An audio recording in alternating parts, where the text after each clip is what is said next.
Bonjour, c'est Étienne, votre guide itinéraire. Eh bien, aujourd'hui, j'ai choisi de troquer ma cravate de guide pour vous parler d'une construction assez fabuleuse. C'est la cathédrale Saint-Michel-et-Gudule.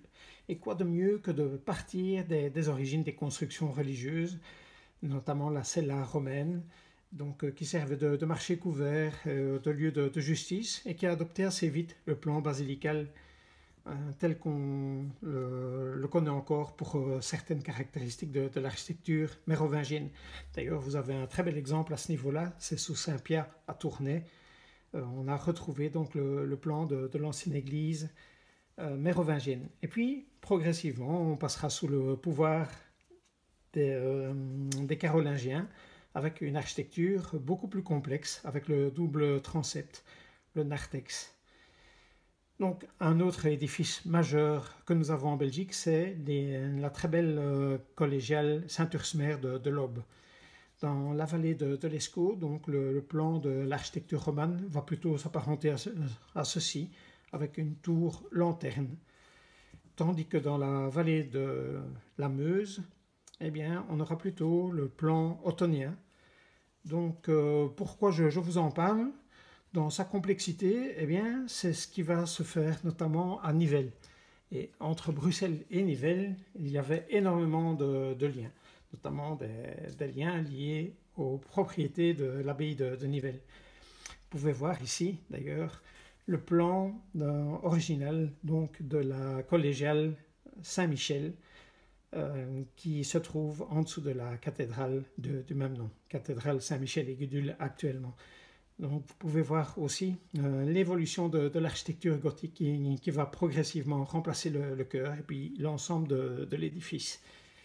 Et maintenant venons-en au plan d'une cathédrale, un plan assez typique qui ne correspond pas vraiment à l'architecture gothique brabançonne, puisque dans le Brabant, nous avons le chœur qui est pratiquement de même importance que la nef centrale. Quoi qu'il en soit, ce plan est assez intéressant, bien que vous puissiez être étonné, parce qu'il ne correspond plus en rien à celui de la cathédrale de Bruxelles. Et pour cause, en 1529, une terrible maladie va décimer la population. C'est la suette anglaise.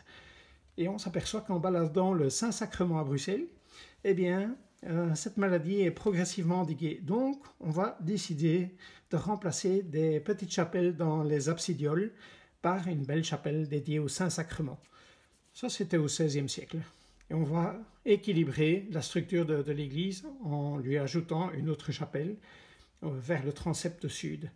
Donc, si l'ensemble de la cathédrale a été édifié dans sa structure gothique au XIIIe, XIVe, XVe siècle, ici ce sont des ajouts donc, du XVIe et du XVIIe siècle, auxquels on va rééquilibrer un petit peu l'édifice, puisque, ne l'oubliez pas, un édifice religieux s'articule quand même dans sa perception.